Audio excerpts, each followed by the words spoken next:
샬롬, 만나서 반갑습니다. 오늘 사순절 첫째 날 2월 18일 수요일입니다.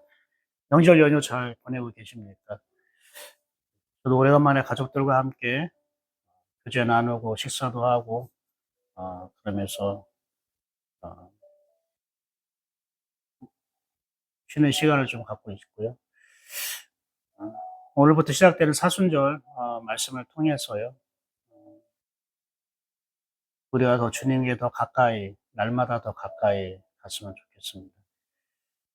그래서 사순절의 전체에 제가 주제로 삼는다면 날마다 가까이, 주께로 날마다 가까이, 주께로 날마다 가까이.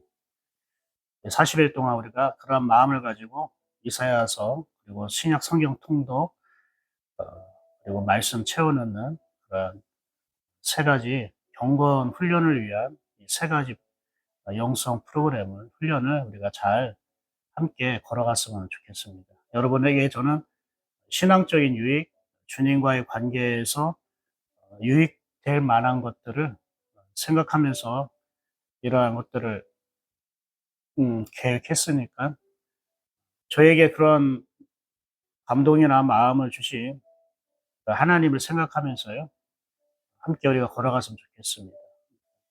아유, 교회에서 뭐 자꾸 이런 걸 하냐, 귀찮게 생각하지 마시고, 하나님이 우리를 이렇게 가까이 두길 원하는구나라고 주님의 그 마음을 내 것으로 받아들이면 여러분에게 굉장히 큰 유익이 있을 것이고요. 또 하나님께서 준비하고 예비하신 선물들이 있을 것입니다. 오늘은 이사야 21장입니다. 이사야 21장 함께 다 읽어보셨죠? 네.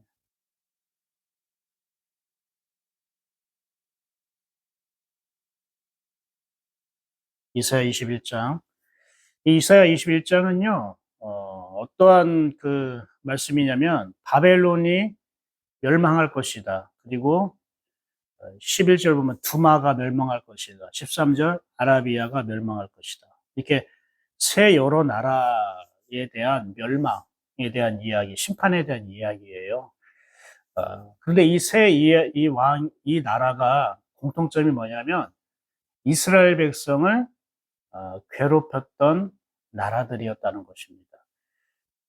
이것은 우리에게 무엇을 주는 걸까요? 우리가 하나님의 자녀로 살다가 어려움과 또 여러 가지 어, 억울한 일들을 당할 수 있고 고난과 역경을 당할 수 있지 않습니까? 아, 그게 우리 자신으로부터 우리의 죄악으로부터 말미암은 것도 있지만 하나님의 자녀로 올바로 살려고 성실하게 살려고 하다가 원치 않는 세상의 핍박이나 고난과 역경을 당할 수도 있어요. 하나님께서 이 모든 것을 다 아우르시는데요. 그러나 그 고난과 역경은 끝이 있다는 것이고, 그리고 반드시 거기에는 이유가 있고 목적이 있다는 걸 우리가 알아야 됩니다. 지금 여러분이 어떤 사람마다 다 달라요. 가정마다 다른데, 고난과 역경의 시절을 보내는 사람도 있겠고, 어, 고난과 역경이 있지만, 덜어는 있지만, 그래도 감사하고 기뻐하면서 신앙생활하는 사람이 있겠고, 고난과 역경을 많이 만나진 않은 것 같아. 그런데 그렇다고 또 내가 하나님을 가까이 두고 뭐 살고 있는 것 같진 않아. 이런 사람도 있겠고, 어떤 사람은 고난과 역경 없이도 하나님께 감사하고 하나님을 기뻐하고 하나님을 사랑하며 사는 사람들도 있을 것입니다. 그런데 여러분, 가장 중요한 것은 무엇인가? 오늘 뭐 바벨론이나 두마나 아라비아 나라를 심판하고 멸망하시는 하나님을 볼 때에 역사의 주인은 하나님이라는 걸 꼭 알아야 된다는 것입니다. 오늘 21장을 통해서 이 여러 나라를 심판하시는 그 하나님이 하나님 참 무서운 분이구나. 야, 하나님 똑바로 믿으면은 이렇게 벌 받는구나. 이런 공포감을 주려고 하는 게 아니라 역사의 주인은 하나님이시다. 이 세상의 역사를 운행하시는 분은 하나님이다. 근데 이 세상의 역사뿐만 아닙니다. 한 나라의 역사뿐만 얘기하는 것이 아닙니다. 개인의 역사도 하나님의 주인이라는 걸 꼭 알아야 됩니다. 그래서 세상의 역사를 주관하시는 하나님의 이러한 일하심을 통해 개인의 역사인 나라는 인생의 이 역사도 하나님께서 주관하시는구나. 그분의 통치 아래 있는 거구나. 이것을 빨리 우리가 깨달으라는 것입니다. 한번 우리 이사야 21장 1절부터 볼까요? 해변 광야에 관한 경고라. 해변 광야란데 해변도 있고 광야도 있고 해변 광야에 살고 있는 나라가 뭘까요? 이건 바벨론을 말합니다. 바벨론. 그래서 바벨론이라는 나라의 경고예요. 여러분, 바벨론은 성경에서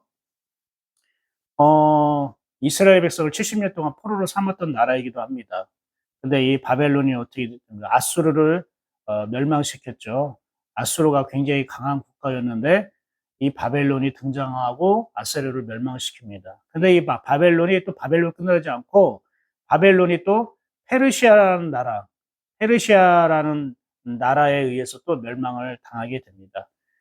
이렇게 한 나라가 모든 걸 통치하는 거고 좌지우지하는 것 같지만 끝이 있다는 것입니다. 또 다른 나라가 일어나서 그 나라를 멸망시키고 또 나라가 일어나서 그 나라를 멸망시키고 그런데 이게 하나님이 이 역사를 다스리고 통치하는 모습이라는 걸 알아야 됩니다. 이 바벨론 나라가 이 나라에 대해서 이렇게 설명합니다. 적병이 광야에서 두려운 땅에서 내게 회오리 바람같이 몰려왔도다. 적병이라는 것은 뭡니까? 침략자를 말하는 거죠. 적대 국가를 말하는 거죠. 근데 어떻게 오냐면은 회오리 바람같이 몰려왔다는 거예요. 회오리 바람이라는 건 뭡니까? 갑자기 불어닥치는 거예요. 예고 없이. 그러니까 무슨 말이냐면은 바벨론이라는 나라가 영원할 것 같이 굉장히 강한 나라로서 영원할 것 같은데 갑자기 준비되지도 않게 침략자로 인해서 멸망당할 거라는 거예요. 대처할 수 없는, 낌새를 알 수 없는 그런 갑작스러운 어려움이 찾아온다는 거예요. 여러분, 이거는 꼭 이스라엘 백성을 괴롭히는 바벨론에 대한 하나님의 심판이다라고만 생각할 필요가 하지 않고 우리가 꼭 이스라엘이라는 모습으로만 살아가는 게 아니잖아요. 바벨론 나라와 같이, 에돔 나라와 같이, 구스 나라와 같이, 그렇죠? 아라비아 같은 나라같이 우리가 그렇게 모습으로 살아갈 수 있단 말입니다. 이게 다 뭐냐면 하나님을 내 삶의 주인으로, 하나님을 내 역사의 통치자로 인정하지 않고 내가 내 마음대로 내 멋대로 내가 주인 노릇하며 살아가는 모습들이 바벨론이고 아라비아고 구스입니다. 애굽입니다. 우리가 그런 모습으로 살아갈 수 있다는 거예요. 그럴 때 우리가 하나님께 돌아가지 아니하면 하나님 갑자기 내 인생에 회오리바람 같이 회오리바람이 부는 것처럼 갑자기 나에게 고통이 찾아오고 어려움이 찾아올 수 있다는 겁니다. 그때 우리가 정신 바짝 차리라고 하나님께서 말씀하시는 거예요. 2절 볼까요? 혹독한 묵시가 내게 보였도다. 속이는 자는 속이고 약탈하는 자는 약탈하도다. 혹독한 묵시.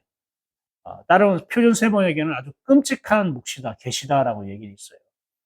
바벨론을 향한 하나님의 심판과 하나님의 멸망의 징계가 이사야가 환상으로 볼 때에 너무나 끔찍하다는 거예요. 그리고 엘람이 올라가고 메대어 에워싸라. 엘람이라는 것은 바사라는 나라의 수도고요. 메대라는 나라가 또 등장하죠.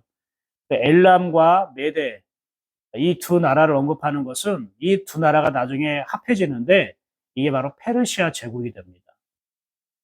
그러니까 아직 페르시아 제국이라는 것이 탄생하기 전이에요. 그런데 하나님은 미리 예언하신 거예요. 앞으로 바벨론이라는 나라를 무너뜨리기 위해서 페르시아라는 나라가 생길 건데 이 페르시아는 현재 바사와 메데라는 두 나라가 합쳐져서 생긴 나라야. 아직 일어나지 않는 수백 년 후에나 일어나야 될 일들을 하나님께서 이미 예언하신 거예요. 놀랍죠?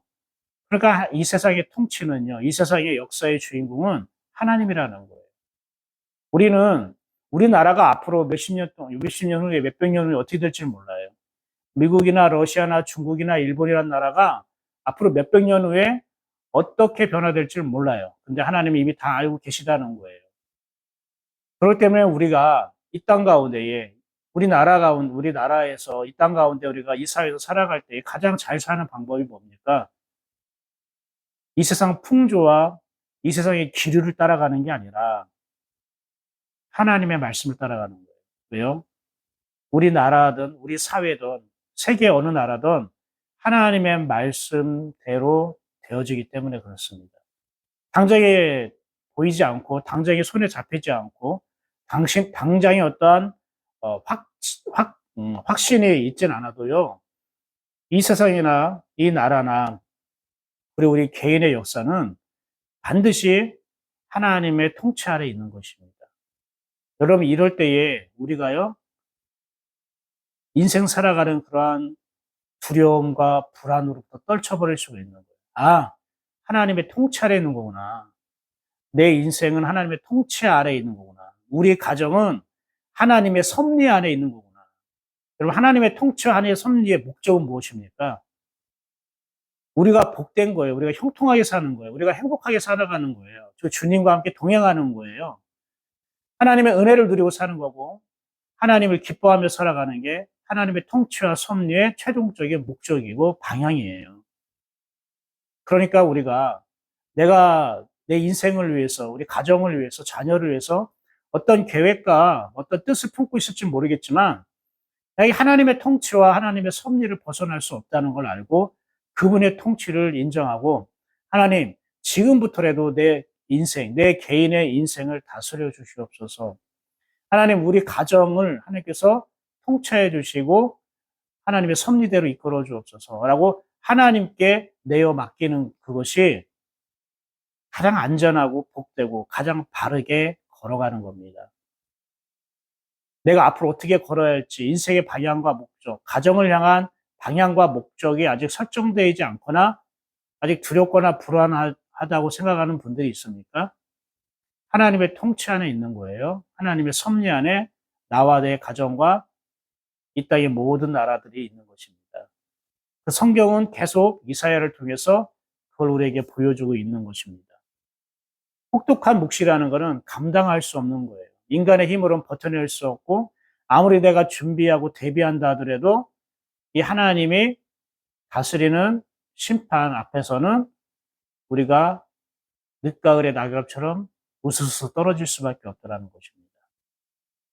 3절 읽어볼까요? 이러므로 나의 요통이 심하여 해산이 임박한 여인의 고통 같은 고통이 나를 엄습하였으므로 내가 괴로워서 듣지 못하며 놀라서 보지 못한다. 지금 이사야가 뭐라고 얘기하면 이들 하나님이 바벨론이라는 나라를 심판하는 걸 보니까 해산하는 고통처럼 자기가 고통스럽다는 거예요. 아니 이사야는 남자잖아요. 해산해 본 적이 없어요. 그런데 그와 같이 고통스럽다고 자기가 느끼는 거예요. 그리고 내가 괴로워서 듣지 못하고 놀라서 보지 못하도다. 차마 그 광경을 눈뜨고 볼 수 없어. 우리 이런 말 하잖아요. 정말 눈뜨고 볼 수 없을 만큼 처참해.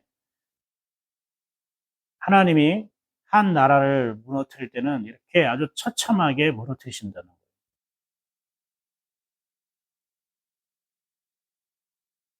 이사야가 이렇게 하나님의 사람 이사야가 무섭고 떨리게 두려워하게 표현하고 있습니다.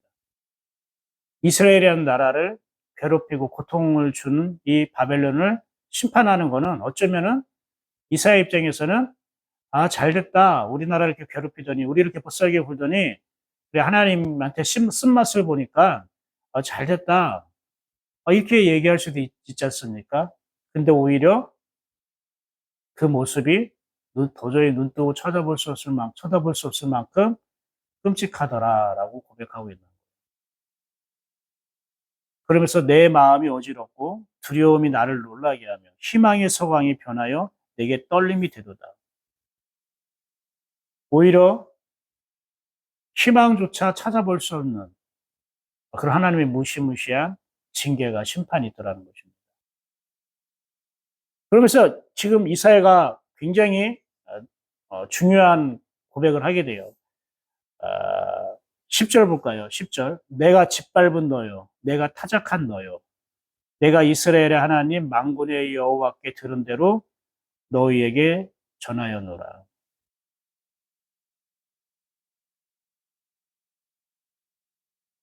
여기서 짓밟은 너여가 뭡니까? 타작한 너여는 뭡니까? 이 바벨론을 얘기할까요? 아닙니다.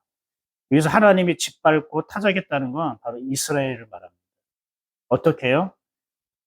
지금 바벨론이라는 나라, 그게 바벨론 전에는 아수르라는 나라를 통해 하나님이 이스라엘을 짓밟고 타작했어요. 아수르를 무너뜨린 바벨론에 의해서 하나님 또 이스라엘을 짓밟고 타작했어요. 아니 하나님이 사랑하고 선택했던 이스라엘 나라인데 왜 하나님 이렇게 짓밟고 타작합니까? 이스라엘이 하나님께 돌아오지 않았어요. 여러분 이걸 알아야 됩니다. 하나님이 아수르를 통해 하나님께서 경고하셨고 바벨론을 통해서도 경고하셨어요. 그래서 어려움을 주셨어요. 그런데 이스라엘은 계속 하나님께 안 돌아오는 거예요. 여러분 이스라엘이라는 것은 그냥 세상 나라를 말하는 게 아니에요. 하나님의 은혜를 경험한 나라입니다. 하나님의 은혜를 받았던 사람들입니다. 하나님의 기름 부으심에 받았던 사람들을 말하는 겁니다. 근데 그런 사람이 타락한 거예요. 세상에 빠진 겁니다. 하나님을 찾지 않습니다. 그리고 하나님의 원망과 불평으로 살아갑니다. 이스라엘 백성이 다른 나라의 이방신을 섬깁니다. 하나님을 믿는 자녀들이 하나님의 은혜에서 벗어나 세상에 있는 것들을 붙잡고 움켜쥐고 살아갑니다. 이와 같은 겁니다. 우리가 하나님 은혜를 받았고 하나님 우리를 부르셨고 구원하셨고 선택하셨는데 우리가 더 이상 하나님의 말씀에 귀 기울이지 않고 이 세상의 것들이 좋아서 이 세상의 것들을 따라가고 그리고 내 뜻대로 내 마음대로 되지 않는다고 불평하고 원망하고 이것이 바로 현재 이스라엘의 모습입니다. 그런 이스라엘을 하나님 돌아오게 하기 위해서 했던 것이 바로 짓밟고 타작하는 겁니다. 하나님은 언제나 부드럽고 따뜻한 모습으로만 인자하게 기다려주지 않습니다. 우리가 고집이 강하면 강하잖아요. 그럼 기다리지 않고요. 하나님께서는 바로 막대기를 들으십니다. 시편 20편 보면, 시편 23편 보면은 주의 지팡이와 막대기가 나를 안위하시로다 라고 하잖아요. 지팡이는 우리를 가르치고 우리를 보호하고 인도하는 거고요. 막대기는 뭘까요? 막대기는 때리는 거예요. 회초리와 같은 것입니다. 하나님이 지팡이를 들고 기다려줄 수 있습니다. 가르치고 그리고 잘못된 거를 보여주시고 우리가 들어올 수 있도록 기다려주시고 그런데 지팡이로도 우리가 하나님께 돌아오지 않으면 하나님 이제는 막대기를 사용하시는 겁니다. 막대기는 아프죠. 때리는 거니까 회초리니까 사랑의 멸하고도 하지 않습니까? 근데 이스라엘 백성은 하나님의 지팡이로도 돌아오지 않고 막대기로도 돌아오지 않는 거예요. 그래서 아수르나 바벨론의 나라를 통해 짓밟고 타작하는 거. 타작한다는 건 뭡니까? 곡식이 타작하는 기계에 들어가면 게 탈탈탈탈 털려가지고 다 분리되잖아요. 완전 어떻게 보면은 갈기갈기 찢어지고 풍비박산되는 것입니다. 여러분 하나님은 우리를 놓치기 싫어서 하나님 우리를 다시 찾고 싶어서 우리를 주님께로 돌아오게 하기 위해서 이렇게 하나님께서는 짓밟고 타작한다는 분이에요.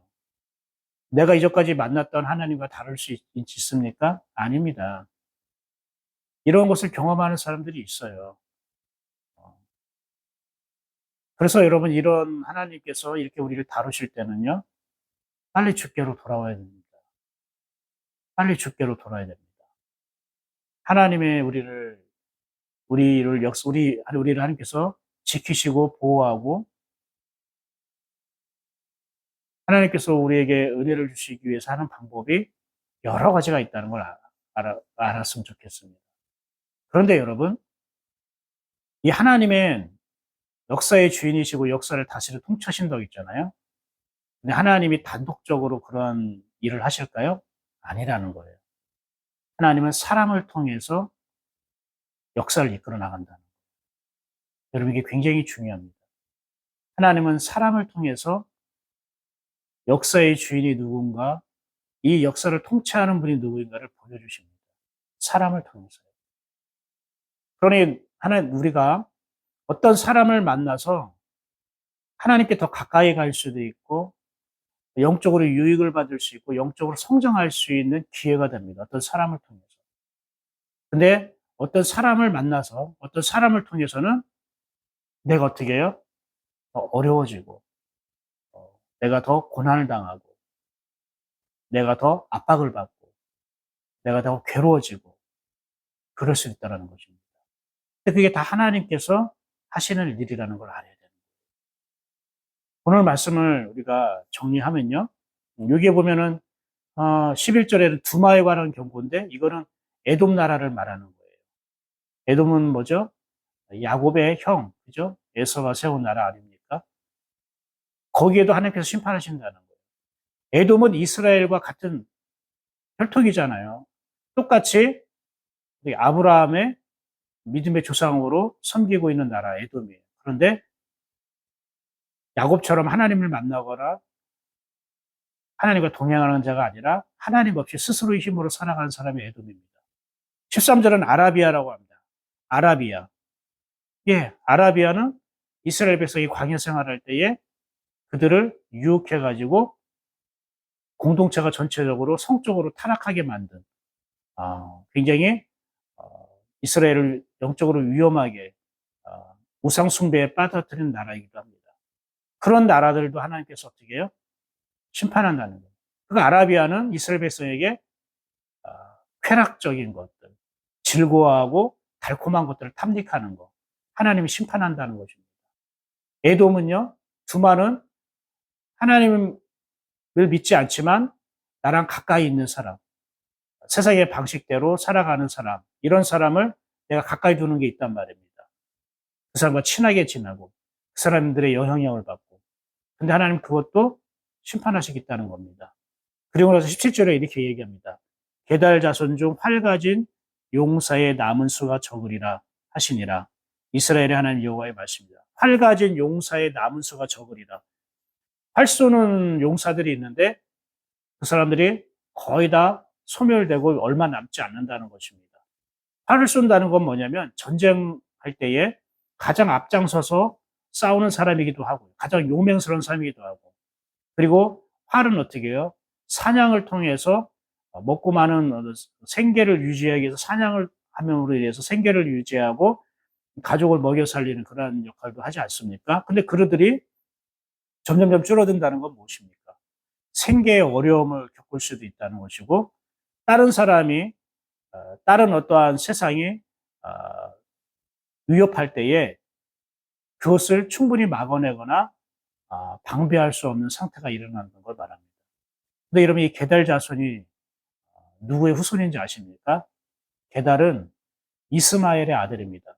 이스마엘이 누구죠? 예, 이삭이 있기 전에 아브라함과 사라가 여종 하갈을 통해서 낳은 아들이 이스마엘. 인간의 방법대로 하나님을 믿은 결과 자기의 생각, 자기의 뜻으로 낳은 아들이 이스마엘이에요. 결국 그것들을 다 하나님께서 어떻게 한다고요? 점점 남아있지 않게 하겠다는 거예요. 어떻게 보면 겉으로 볼 때는 내가 누리고 가지고 있는 거를 하나님께서 다 없애보고 빼앗아가는 것 같은 느낌입니다. 그런데 그것을 놔두면 어떻게 됩니까? 이스라엘이 이스라엘로 살아갈 수 없는 거예요. 하나님의 은혜로 살아갈 수 없는 거예요. 세상 나라와 똑같아지는 것입니다. 하나님은 그들에게 하나님의 구원의 역사를 주시고 하나님의 은혜로 이끌어 주시고 그들이 하나님께 하나님의 은혜와 평강과 사랑을 주시기 위해서 이스라엘을 부르셨는데, 이스라엘 백성이 세상의 쾌락에, 세상적인 것들에 현혹되어져서 빠지고 하나님의 말씀대로 살지 않고 세상의 것을 목적으로 살아가는 하나님을 떠난 백성이 됐단 말입니다. 하나님 그 이스라엘 돌아오기 위해서요, 여러 나라를 통해, 여러 사람을 통해, 여러 환경을 통해서 이렇게 역사하시는 것입니다. 사랑하는 여러분, 오늘은 하나님께서 바벨론과 두마, 그리고 아라비아 나라, 이러한 나라를 하나님께서 어, 심판하시고 징계하는 모습을 보여주셨어요. 그런데 이게 다 뭐라고 했죠? 우리에 대한 이야기입니다. 나에 대한 이야기입니다. 내가 하나님께 돌아가지 않으면 하나님이 이렇게 이사야가 마치 무서워하고 두려워하고 차마 눈뜨고 볼 수 없을 만큼 짓밟고 타작하는 방법을 통해서라도 우리를 돌아오게 한다는 것입니다. 그래서 경고다라고 얘기하는 거예요. 이 경고는 하나님 마음을 우리에게 전달하는 말씀인데, 그러나 이것을 그대로 받아들여서 지금 내가 이제 고치고 세상을 향하지 않고 하나님을 향하여 다시 돌아간다면 이 말씀은 이루어지지 않는 거예요. 그런데 그럼에도 불구하고 우습게 여기고 가볍게 생각하고 하나님의 말씀을 받아들이지 않고 여전히 내 본성대로, 내 뜻대로, 내 생각대로 살아가면 하나님의 회오리 바람같이 하나님의 타작 기계가, 하나님의 짓밟음이 어느새 우리에게 다가와 있다는 것입니다. 많은 사람들이요, 하나님 앞에서 고집 피우고 교만하다가 이렇게 하나님의 막대기로, 하나님 막대기로 징계를 받고 돌아온 사람들이 없지 않아 많이 있습니다. 저도 제 인생 가운데에 하나님이 지팡이로만 인도한 게 아니고요, 하나님의 막대기가 저를 치신 것도 분명히 있습니다. 그래서 하나님이 얼마나 두려운 분인지, 하나님을 존경하고 사랑하지만 또한 그분이 또 나에게 두려운 분이라는 것을 저는 또 알고 있습니다. 하나님, 오늘 여러분 사순절 시작하는 오늘 첫째 날 말씀이 마치 우리에게 어떠한 무섭고 또 두렵고 어떻게 보면은 어떤 불편한 내용일 수 있지만, 이거 하나님이 여러분을 가까이 두시려고 하는 사랑이라는 걸 아셔야 됩니다. 이렇게 하지 않으면 우리는 나중에 다 지옥에 가게 됩니다. 여러분, 천국과 지옥은 분명히 있습니다. 그리고 우리는 결코 지옥에 가서는 안 됩니다. 하나님의 아버지, 하나님이 계신 그 천국에 우리가 다 들어가야 됩니다. 그러기 위해서 하나님 우리를 부르셨고, 그래서 하나님 예수 그리스도는 우리를 위하여 죽으신 거 아닙니까? 사랑하는 여러분, 하나님을 믿는 걸 좀 여러분이 진중하게, 또 진지하게, 하나님을 경외하는 마음으로 하나님을 믿었으면 좋겠습니다. 너무 내 방식대로, 내 감정대로, 내 기분대로 하나님을 마치 사람 취급하듯이 친구 취급과 자만하면 버려야 됩니다. 사랑하는 여러분, 여러분께서 오늘 말씀을 듣고, 그래, 사순절 전체에 주제를 날마다 주께로 더 가까이라고 말한 것처럼 매일매일 사순절 묵상을 통해 주님께로 가까이 갔으면 좋겠다. 그런 마음이 저와 여러분에게 있었으면 좋겠습니다. 오늘 말씀은 여기서 마치겠습니다. 기도하겠습니다. 하나님, 오늘 사순절 첫 날 묵상을 말씀의 내용을 주셔서 감사합니다. 오늘 주신 말씀, 여러 나라들을 심판하고 통치하시는 하나님의 손길이 저희들 안에 있음을 또한 생각하게 하시니 감사합니다. 하나님 우리를 돌아오기 위해서 여러 사람을 통해, 환경을 통해, 가진 수단과 방법을 통해 우리를 다시 찾고 만나기 위해서 애쓰시는 하나님, 일하시는 하나님을 보게 됩니다. 우리가 하나님께 한 걸음 더 가까이 가기를 원합니다. 하나님께 돌아가기를 원합니다. 하나님보다 더 중요하게 여기고 하나님보다 더 내 마음에 두었던 것이 있다면 하나님 그것들이 내 안에서 사라지게 하시고 하나님께서 가져가시고 오직 하나님만 바라보는 마음만 가득 채워질 수 있도록 은혜를 더하여 주옵소서. 사순절 기간 예인교회 성도들이 말씀 앞에 설 때마다 주님과 더 가까워지게 하시고 한량없는 주님의 은혜로 체험을 받게 하여 주시옵소서. 예수 그리스도의 이름으로 축복하고 기도합니다. 아멘. 예, 남은 명절 연휴 잘 보내시고요. 오늘 수요일 예배는 명절 연휴로 쉽니다. 내일 아침에 다시 한번 찾아뵙도록 하겠습니다. 좋은 하루, 복된 하루 되십시오. 샬롬.